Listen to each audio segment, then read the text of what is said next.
नमस्कार दोस्तों। स्वागत है आपका हमारे YouTube चैनल में।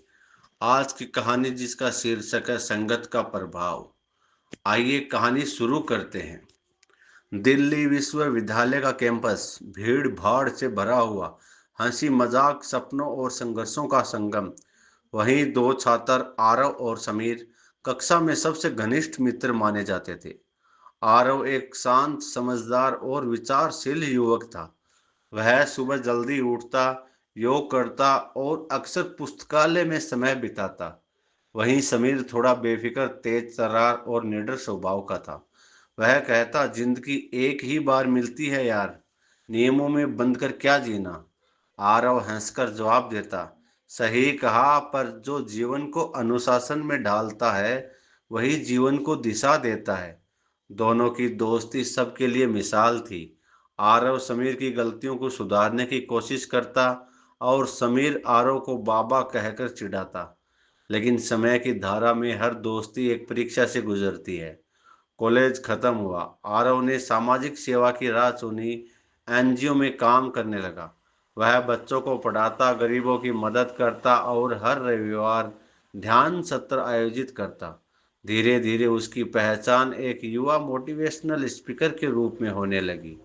वही समीर ने जल्दी पैसा कमाने की राह पकड़ी।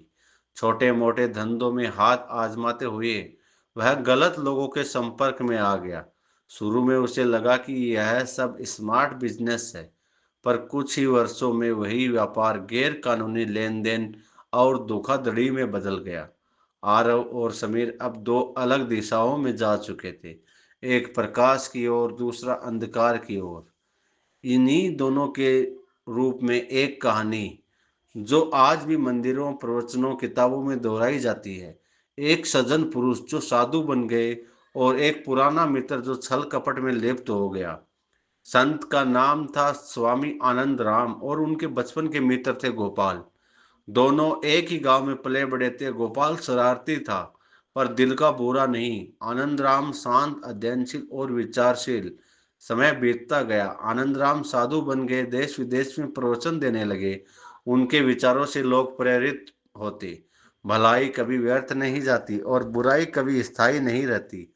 वहीं गोपाल बेमकसद जीवन जी रहा था। छोटी मोटी चोरी, जुए और छल में उसका दिन कटता था। लेकिन उसके भीतर कहीं ना कहीं पुराने मित्र की याद अब भी जीवित थी। एक दिन समाचार मिला कि स्वामी आनंद राम अपने गांव आने वाले हैं। पूरा गांव सज गया, लोग दूर दूर से प्रवचन सुनने आने लगे। एक विशाल पंडाल सजा, मंच पर फूलों की मालाएं, दीपक और हजारों श्रोता। गोपाल भी भीड़ में चुपचाप बैठा था। वह वर्षों बाद अपने पुराने मित्र को देखने आया था। अब वही मित्र जो कभी उसके साथ मिट्टी में खेलता था, आज हजारों लोगों के हृदय का संत बन चुका था। प्रवचन शुरू हुआ। स्वामी बोले, संगत का प्रभाव मनुष्य के जीवन का सबसे बड़ा निराधक है। चंदन की लकड़ी से जुड़ा साधारण पत्थर भी सुगंधित हो जाता है। इसलिए सोचो किसकी संगत कर रहे हो। लोग ताली बजाने लगे। गोपाल को लगा जैसे हर शब्द सीधे उसी के लिए कहा जा रहा हो। प्रवचन के अंत में स्वामी ने घोषणा की, मैं चाहता हूं इस नगर में एक अस्पताल बने ताकि कोई गरीब इलाज के बिना ना मरे। निर्माण की लागत 10 लाख रुपए होगी और मैं चाहता हूं यह राशि आज इसी सभा में एकत्र हो। भीड़ में उत्साह उमड़ पड़ा। टोकरी घूमने लगी। लोगों ने दान देना शुरू किया, कोई 1000, कोई लाख, कोई 5 लाख। गोपाल के मन में भी एक सच्ची भावना उठी। उसने जेब से 10,000 रुपये निकाले। उसकी नीयत साफ थी, चलो कुछ अच्छा करते हैं। लेकिन जैसे जैसे टोकरी घूमी, राशि बढ़ती गई। पहले 2 लाख, फिर 5 लाख, फिर 10। गोपाल ने सोचा, अब तो बहुत हो गया, मेरी छोटी रकम से क्या फर्क पड़ेगा। और उसने 10,000 की जगह 5,000 रख लिए। फिर एक आवाज आई, 15 लाख हो गए। उसने फिर 5 की जगह 1,000 कर दी। अचानक बिजली चली गई। अंधेरा छा गया। लोग मोबाइल की रोशनी में टोकरी पास कर रहे थे। गोपाल ने सोचा, अब तो 20 लाख हो गए, मेरे 1,000 की क्या जरूरत। और पैसे वापस जेब में रख लिए। टोकरी आगे बढ़ गई। सभा समाप्त हो गई। सभा के बाद गोपाल संत के पास गया। वह बोला, वाह मित्र, क्या प्रभाव है तुम्हारे प्रवचन का। तुमने 10 लाख कहा था, लोग 20 लाख दे गए। स्वामी मुस्कुराए, उनकी आंखों में वही पुरानी मित्रता की चमक थी।